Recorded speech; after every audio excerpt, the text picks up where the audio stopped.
Hello guys, welcome. Collective reading tayo ngayon, so tingnan natin kung ano yung energy ng person mo. Be open-minded po, hindi po halos lahat makaresonate. Thank you nga po pala sa mga nag-subscribe. Lalo-lalo na po sa mga bumabalik. Maraming pong salamat. Give it a message for collective. Ano yung energy ng person mo? Give it a message for collective. Ano yung energy ng person mo?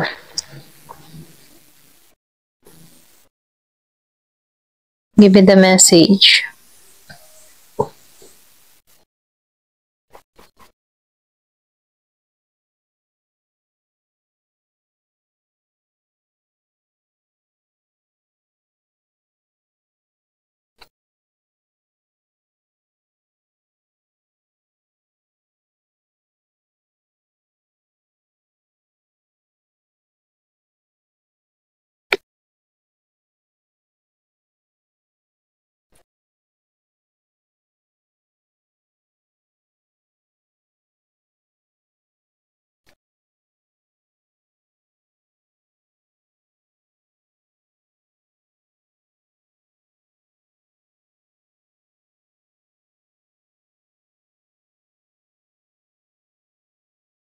So nakikita ko dito, itong person mo no, nalilito dito. Ito rin nakikita ko. So nakikitaan ko rin dito na meron tong pagpapasyang ginagawa dito, okay? Nafe-feel ko rin dito, yung iba sa inyo, meron kang tao dito na Gemini, Aquarius, and Libra. Meron ding Virgo, Capricorn, Taurus. Malakas ang Gemini, malakas ang Taurus. Meron ding Scorpio, Cancer, and Pisces, Aries, Leo, Sagittarius, Capricorn, Virgo. Okay? So, nakikitaan ko dito, yung energy ng person mo, siya yung tipo ng tao na ayaw niya ng problema, ayaw niya ng isipin, ayaw niya ng gulo, okay? Ganun yung energy ng tao mo. So, nakikitaan ko rin dito, mahilig to magliwaliw, mahilig to sa kasiyahan. Kumbaga, nakikitaan ko dito na lagi siyang may grupo, okay? Ito na feel ko, no? So, magaling to makisalamuha, magaling din to manalita, mabulaklak ang dila, okay? So, nakikita ko rin dito, siya yung tipo ng tao na ayaw niya ng problema, ayaw niya ng sakit ng ulo, okay? Pag dumadating na yung problema, tinatakasan ito ng tao mo, okay? Ito rin nakikita ko, no? Kasi dito, no, pag nag-aaway ka ng tao mo, napapansin mo, umiiwas to or hindi ka kinakausap nito, okay? Ito rin nakikita ko. Kasi ayaw niya ng ganun, ito rin nafe-feel ko sa tao mo. Kaibahan sa'yo, no? So, nakikita ko dito, no, na ikaw, madasalin kang tao. Minahal mo to ng totoo. Ito rin nafe-feel ko sa'yo, no? Kaya lang, dahil itong tao mo, yan, pasensya na, dahil itong tao mo, mahilig to sa pakikisalamuha, okay? Marami tong nakakasalamuhang babae, lalaki, na kung saan ano, nakikitaan ko dito na meron siyang ibang na-attract din siya dito. Ito rin nakikita ko, no? Pwedeng meron kang tao na habulin, attractive, kahit hindi naman gwapo, maganda, meron siyang malakas ang appeal, okay? Malakas ang charisma, malakas ang sex appeal, ganun. Ito rin nakikita ko dito, no? So, nakikita ko rin dito na merong tumukso, okay? May tukso. May tukso. Katulad ng nakaraan, ano, may tumukso sa tao mo, okay? Lumalabas pa rin yun, ano, may tumukso. Merong third party, or pwede rin sabihin, merong gumulo. Ito rin nakikita ko. Malakas yung Gemini, ano. Alam naman ng tao mo dito, okay? Kumbaga, pwedeng nilapitan tong tao mo, kaya ginarab niya yung opportunity para dito. Ito rin nakikita ko, no. So, meron lang tumukso or pwede rin tinukso tong tao mo. Yung iba sa inyo, nasa-sense mo to or pwede rin sabihin may kutob ka na dito. So, nafe-feel ko rin dito, yung iba sa inyo, no, naramdaman mo na unti-unti na nawawala yung effort nito sa'yo, unti-unti na nawala yung spark, okay? Nababaliwala ka na ng tao na to, hindi na siya nakatuon sa'yo. Kasi itong tao mo dito, merong umaagaw, okay? Mayroong umaagaw ng oras. Kumbaga, dapat para sa yung oras niya, napupuntas dun sa iba. Ito lang nakikita ko, no? So, nafe-feel ko dito na minahal mo to pero hindi naging patas yung pagmamahalan, no? Hindi naging equal, okay? Yung iba sa inyo, napabayaan mo yung sarili mo dito sa tao mo. Ito lang nakikita ko. Dumating sa point na naging kang magagalitin, naging kang mainisin, okay? Yung iba sa inyo, parang yung pangyayari, ano, na ginawa sa'yo ng tao nito. Ito yung nagpagalit sa'yo, okay? Or pwede rin sabihin na naging iba yung pananaw mo sa pag-ibig. Ito lang nafe-feel ko sa'yo, no? Para bang dahil sa sama ng loob mo dito sa tao mo, dahil sa panlulokong ginawa sa'yo dahil may tukso, pwedeng nahuli mo or nasense mo to, okay? Naramdaman mo din dito na iba na yung pakikitungo ng tao mo sa'yo. Kaya ikaw, napabayaan mo din yung sarili mo, okay? Ito na yung nafe-feel ko, no? So, malakas yung Aries, meron ding Leo and Sagittarius. So, nakikitaan ko rin dito, meron kang tao na nasa ibang bansa o pwede rin sabihin ikaw yung nasa ibang bansa. Nung kayo pa ng tao na to, no, nagpapadala ka din ng pera dito, okay? Yung tipong binibigay mo lahat ng pangangailangan. Pero nakikitaan ko dito, na nawala ka, yung tipong nasa ibang bansa ka, nagbibigay ka sa tao na to, pero yung pera na ipon niyo dapat, nawala, okay, naubos, nalugi. So, nafe-feel ko dito, naubusan ka sa tao na to. Hindi ka naging stable sa financial. Ganon yung energy mo. So, meron din Taurus dito, Year of the Rabbit. So, nakikitaan ko dito na natauhan ka, okay? Parang nabuksan ang kaisipan mo. Ayoko na, hirap na ako, okay? Kumbaga nakaaluan ka. Pwede rin sabihin na natauhan ka dito kasi naranasan mo ditong mawalan, okay? Yung iba sa inyo, nagpursige ka na lamang sa ibang bansa or pwede rin sabihin na ito yung mga ginagawa mo, no? Nagsusumikap ka na muli, okay? Kasi sayang lang yung perang binibigay mo. Ito na yung nakikita ko. Ayan, kung kanino mga energy to, no? So, merong nasayang na pera. Yung bang tipong binigay mo na, pinapadalhan mo ng pera tong tao na to. Pero, pulos kalokohan lang yung ginawa. So, nakikitaan ko rin dito, inabuso niya yung kabaitan mo, yung pagmamahal mo. Kumbaga, inabuso niya yun, okay?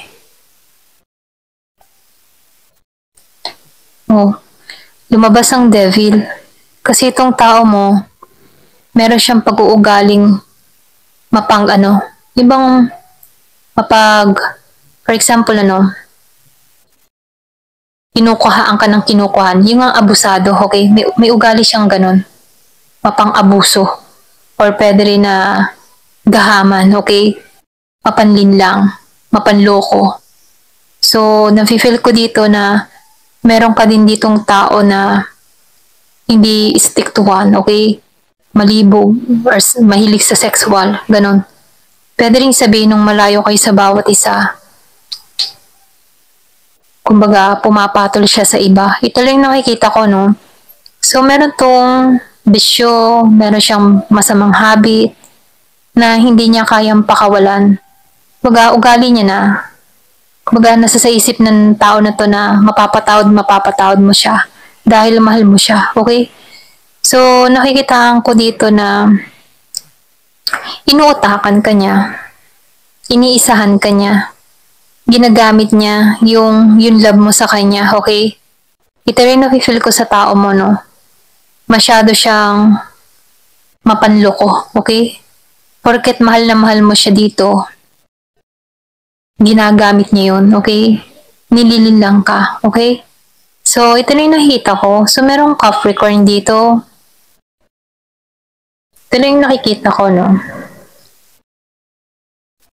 So, nafe-feel ko dito, yung iba sa inyo, nakakabangon ka na. Pwede rin sabihin nagsusumikap ka na, natauhan ka. Nakikitaan ko dito na hindi kayo equal ng tao mo. Magkaiba kayong dalawa. Siya dito toxic. Pero nafe-feel ko, no, yung energy mo, masyadong malakas, okay? Nafe-feel kong ngayon, okay, sa present na to, nagising ka eh. Alam mo na yung gusto mo. Alam mo yung gusto mong makuha. Ganun, okay? So, nafe-feel ko dito na hindi ka na mapaglilin lang dito. Kung before, napaglin lang ka ng tao na to, ngayon, meron ng kaibahan sa'yo, okay? Merong pagbabago na nangyari sa'yo. Ito na yung nakikita ko sa'yo. So, nafe-feel ko dito, malakas yung Aries. Before kasi dito, nakikitaan ko sa'yo, napabayaan mo yung sarili mo eh. Lalo-lalo na nung natuklasan mo, okay? Yung mga kalokohan ng tao mo. Napabayaan mo yung sarili mo, okay? Yung iba sa inyo hindi makakain, hindi makatulog, or pwede rin sabihin sobrang stress. Na kung saan mismong ikaw nagagalit ka, okay? Wala ka nang makitang maganda dahil sa mga nangyari sa inyo, okay? Pero ngayon, nakikitaan ko dito na bumangon ka, okay? Matatag ka na, matapang ka na, aware ka na sa nararamdaman mo, may control ka na. Ito na yung nakikita ko, no? So, itong energy ng tao mo, toxic, okay? So, tingnan pa natin. So, sinasabihan ka dito, no? Huwag kang mag-alala. Ooh, justice. Merong justice, ano? May hustisya, okay? So, maganda yung mangyayari. Ito rin nakikita ko, no? Itong tao mo, kasi ugali niya, devil dito eh. Kapanlin lang, okay? Abusado. So, dahil nalaman mo na to, nakabangon ka muli dito. Dito na papasok yung justice, okay? Magre-reflect, okay? Reflection. Iisipin ng tao mo dito na ginagawan mo siya ng hindi maganda. Iniisip ng tao mo na baka sinusumpa mo na siya or pwede rin ginagawan mo ng curse, ganyan ano. Kasi itong tao mo ngayon, hindi na to makatulog. Kumbaga balisa siya, hindi niya maintindihan kung anong nangyayari sa kanya. Okay? Pwedeng yung iba sa inyo nagkakasakit na rin to or pwede rin hindi maintindihan, okay? Yung iba sa inyo, nakikitaan ko dito na nahihirapan sa sitwasyon. Kasi dito, hindi siya balance. Ito na yung nakikita ko, no? So, yung justice ang kumilos para sa'yo. Pwede yung iba sa inyo, umiyak ka pa eh.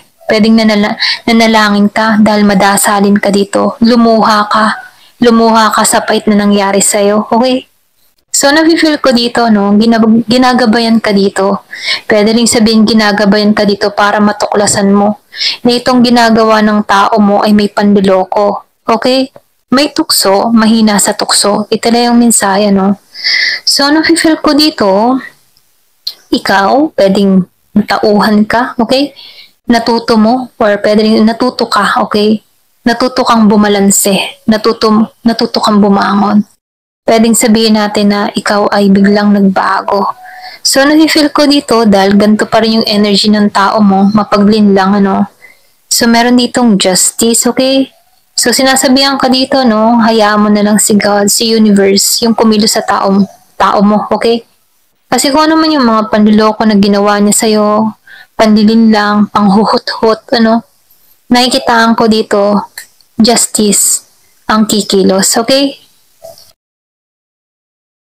So, nakikitaan ko dito yung regret, papasok yung panghihinayang dito sa tao mo. Dahil sa mga ginawa niya sa'yo, okay? Papasok lahat. Isipin ng tao na to, bakit ko ginawa to, ganyan.